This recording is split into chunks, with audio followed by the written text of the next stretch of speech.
É isso aí, salve, salve, gente boa. Tudo bem? Seja bem-vindo, seja muito bem-vindo ao canal. Nesse vídeo a gente vai pensar a respeito do seguinte: por que as pessoas acreditam em narrativas? Vamos pensar sobre isso? Vem comigo até o final.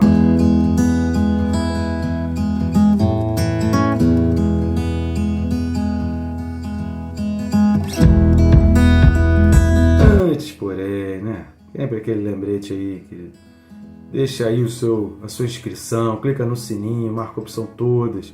Não perca nenhuma novidade. A gente tem colocado shorts, mensagens aqui. Então, não perca nenhuma novidade, não perca nada que está sendo colocado diariamente.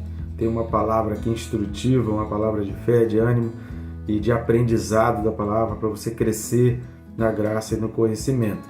Então, curta aí, comenta, compartilhe.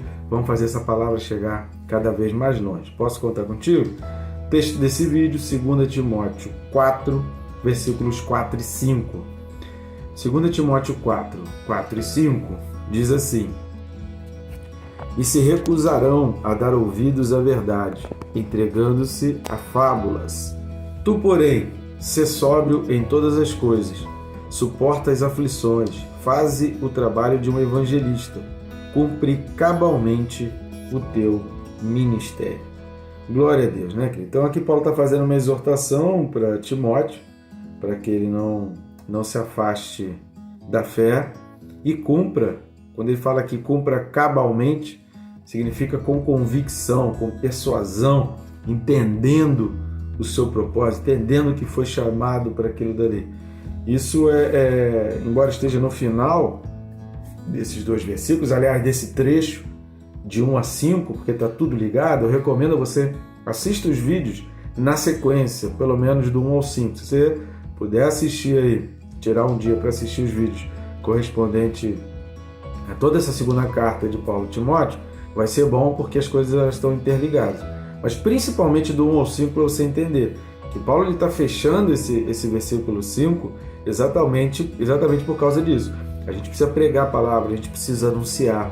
Paulo está falando no versículo 1, conjure-te, né, que você pregue a palavra, que você esteja junto, tendo oportunidade ou não, crie oportunidade para levar o evangelho, para pregar o evangelho. Por quê? Porque a gente precisa fazer isso com convicção, entendendo que cada um de nós tem esse ministério, tem esse dever, tem esse serviço.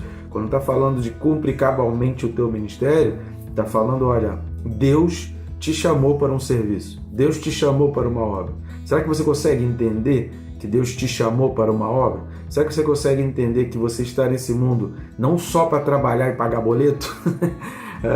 A vida não é só pagar boletos e receber ligações 011. A vida é mais do que isso. E o que é o mais do que isso? O que significa esse mais do que isso? É cumprir o teu ministério. Deus tem um ministério para você. Deus tem um serviço para você. Deus tem uma obra para você realizar. E qual é essa obra? Criar oportunidades para pregar a palavra, para estar junto, para discipular, para colar com pessoas, para aprender, para crescer, para, ajudar aquelas pessoas que estão sendo influenciadas, que estão se aproximando mais de fábulas do que da verdade. Então, Paulo termina isso porque é isso que vai dar o entendimento a todo esse conjunto de ordenanças, de instruções e de exortações que Paulo dá desde o versículo 1. Então, se você não entende que cada um de nós, eu, você, Timóteo, Paulo, cada um de nós, temos um serviço, temos uma obra designada por Deus aqui na Terra, que é de pregar o Evangelho, que é de anunciar. O trabalho de evangelista não está dizendo aqui só alguém que foi com as mãos impostas, embora Paulo esteja fazendo essa referência porque Timóteo recebeu essa incumbência, mas a instrução de Paulo, que a gente vai ver mais para frente, é exatamente essa: aquilo que você recebeu, passa adiante. A gente já até falou sobre isso em alguns vídeos atrás. Aquilo que você recebeu, você precisa passar adiante. Aquilo que foi feito na tua vida, você precisa instruir a outros para que outros venham passar isso adiante. Ou seja, Paulo impôs a mão sobre Timóteo, fez essa ordenança em Timóteo, esse ordenamento em Timóteo, mas não era para morrer em Timóteo, era para passar adiante. E quem são os adiantes? São nós hoje. Hoje nós somos esses que temos que dar sequência a esse ciclo de vida. Depois você pesquisa aí ciclo de vida no canal, você vai ter um vídeo especificamente falando sobre o ciclo de vida do cristão.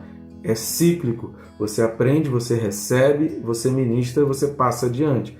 E você prepara aquele que você está passando para que ele dê a mesma sequência. Ele recebeu, ele foi ministrado, então agora ele ministra, ele ensina e prepara pessoas para que recebam, ministrem, sejam ministrados, e assim vai. Por isso que a palavra de Deus está há 2000 anos chegando até nós, porque pessoas cumpriram cabalmente, com convicção e persuasão, o seu ministério.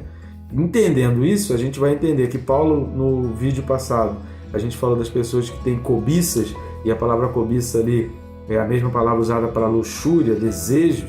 Então as pessoas cercadas pelos seus desejos de luxúria e não querendo abrir mão de si mesmo, elas começam a se negar à verdade. Aí entra o versículo 4: e se recusarão a dar ouvidos à verdade, entregando-se a fábulas. A palavra grega para fábulas aqui, que é mitos, né? Então Paulo está falando, olha, eles se recusarão à verdade e se entregarão a mitos. E o que é mito? Mito é tudo aquilo que você cria e que você assume como convicção sem entender, sem procurar saber. Então, o que é uma narrativa? O significado de mito também essa palavra de narrativa, é uma invenção, é uma falsidade. Então, não acredite em tudo que você vê, em tudo que você ouve. Seja da imprensa tradicional, seja de pastor conhecido, seja de líder, seja do que for. A Bíblia ensina a gente, o livro de Atos ensina que a igreja de Bereia, tudo o que eles ouviam, eles conferiam nas escrituras se era aquilo mesmo. Aprenda isso, viva isso, busque a verdade, busque o fato. Qual é o fato? Qual é a verdade? O que se sabe sobre aquele dia? Antes de eu sair repetindo narrativas, ofendendo um, ofendendo o outro, vamos entender a verdade, vamos entender o que está acontecendo e vamos nos estimular para que a gente busque a verdade e não se concentre numa narrativa porque alguém falou, porque alguém disse, porque, sabe, alguém colocou. Não é assim, querido, não é assim. A gente precisa estar concentrado na verdade. E a verdade busca os fatos, e a verdade vai lá onde as coisas realmente ocorreram, a verdade vai onde Deus quer, a verdade vai na fonte. Então não despreze as fontes, não despreze os fatos. Contra fatos não há argumentos. Então a gente precisa entender a verdade. E o problema é que as pessoas elas se recusam a ouvir a verdade porque elas começam a se aproximar muito das narrativas. E por que elas se aproximam das narrativas? Porque as narrativas se aproximam muito mais dos seus interesses, do seu egocentrismo, do que de uma mudança, de uma transformação. Então, às vezes, a pessoa até sente, poxa, eu acho que eu dei mancada nisso, mas eu não posso dar o braço a torcer, mas eu não posso passar essa imagem de que eu mudei de ideia. Eu não posso passar essa impressão de que agora eu mudei de lado. Eu não posso passar, sabe? Então fica essas coisinhas assim, que eu não posso dar o braço a torcer, que eu não posso pedir perdão, que eu não posso mudar. E aí a pessoa continua no erro e ela não sai no erro e fica acreditando nas narrativas. E a instrução de Paulo é: não acredite na narrativa. Tu, porém, versículo 5, ser sóbrio. O que é ser sóbrio? Ser sóbrio é você não ser iludido facilmente. Ser sóbrio é você não ser conduzido. Toda pessoa embriagada, ela chega a um ponto que ela começa a ser carregada, seja pelo álcool, pela droga, seja por outras pessoas.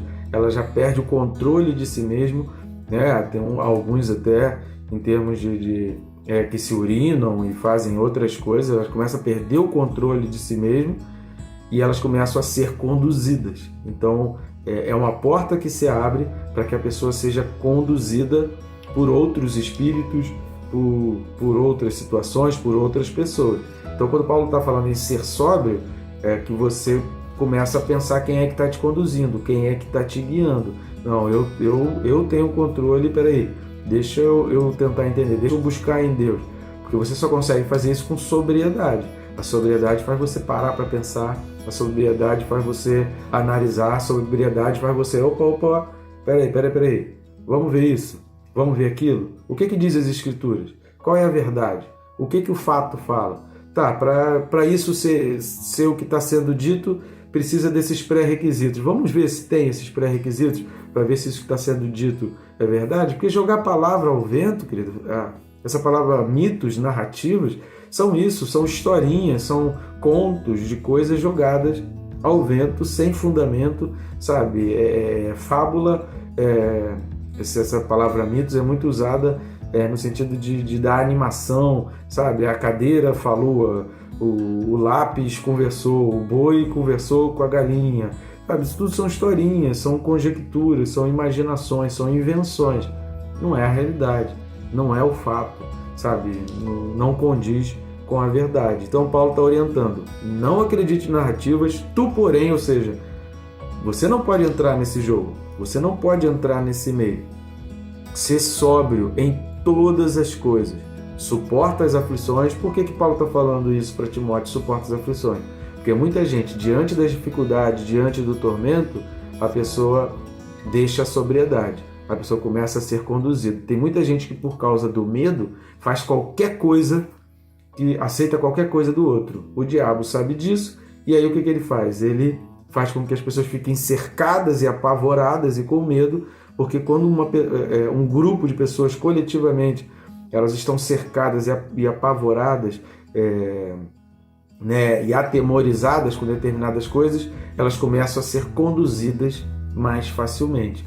Ser sóbrio é você não ser dominado nem pelo medo, nem por palavras, nem por narrativas, nem por historinhas. É você respirar fundo, é você começar a refletir e ponderar as coisas. Quando a gente fala parar para pensar, não é que você está correndo, mas parar para pensar significa: eu vou ponderar, deixa eu pesar as coisas, deixa eu investigar melhor, deixa eu entender melhor. Por que isso? Quando diz essa palavra, o que essa palavra carrega?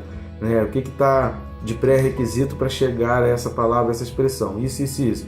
Se não cumpre os pré-requisitos, então isso que a pessoa falou é mentira. É simples assim, querido. É muito simples, mas a gente às vezes não quer o simples. Às vezes é mais fácil ser conduzido por alguém do que ter o trabalho de raciocinar, de investigar, de pesquisar, mesmo tendo o Google, né? Tem gente que tem tanta preguiça que nem para pesquisar no Google a pessoa consegue ainda digitar lá, não quer ter o tempo de digitar e escolher as opções lá. Faze o trabalho do evangelista, que é aquilo que a gente já falou no início, né? Que a gente começou exatamente por esse final. Então, por que as pessoas acreditam em narrativas? Porque acreditar na verdade dá trabalho. Porque você buscar a verdade, ela dá trabalho. E a nossa preguiça, porque o ser humano é preguiçoso por natureza, sabe? A nossa acomodação, a nossa busca cada vez mais por conforto, ela nos tira da verdade. Achar a verdade, querido, às vezes a gente precisa largar o conforto, a gente precisa fazer coisas que são desconfortáveis, que são sacrificiais. Por isso Paulo fala: suporta as aflições. Por quê? Você tem que sair, sabe, daquele teu aconchego ali, de deixar que os outros pensem por você, que os outros façam por você, que os outros ditem o que você precisa ser, como você vai ser e o que você vai fazer. Você precisa sair dessa redoma e começar a colocar a tua vida nas mãos de Deus e parar, pensar, refletir, ponderar, pesquisar, tentar entender, ler, perguntar, sabe, pedir orientação, saber quem são as pessoas. Você precisa ter pessoas que você tem como referência para, na hora da dúvida, você poder buscar e tentar entender a palavra. Se você não tem referências, procure ter referências, que você precisa ter essas referências, senão você será facilmente enredado.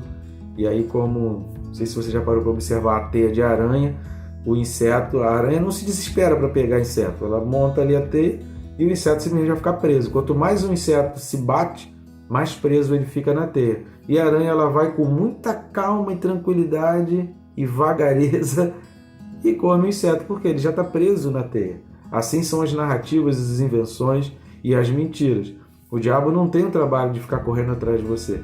Você, por causa da preguiça, fica presa naquela teia, e aí o diabo ele vai devagarinho tragando aqueles que estão presos nas narrativas e nas invenções. Então busca a palavra, confronta a palavra, pesquisa, leia 2, 3, 4, 5 livros, comentários, busque referência, tenha pessoas de confiança para você buscar referência e tirar as suas dúvidas. Assim, você não vai cair mais em narrativas, em continhos, em falsidades e invenções. Combinado? E Deus te abençoe, querida, rica e abundantemente.